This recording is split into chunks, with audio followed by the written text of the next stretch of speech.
We're in Clovis, California. We just finished installing a Clovis faucet provided by the homeowner, and they've got a new Clovis sink installed as well by whoever did their countertops and got the sink in there.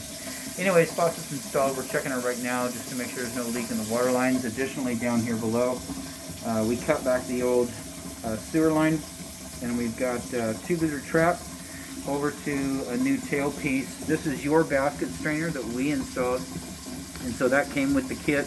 We did give you a metal nut here instead of the plastic one that came with it, and then a nice rubber gasket.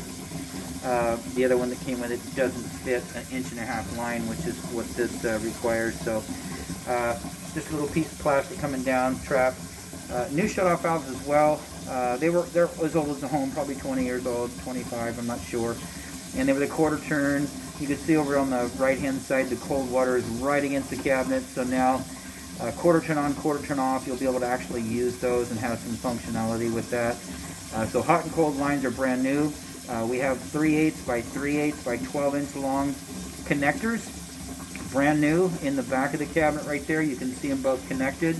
And then right here they connect to the faucet. Reason being is the waters are so low and off to the side that the integrated supply lines, the hot and the cold that come from the faucet, do not reach. So we just give you two little extensions right there.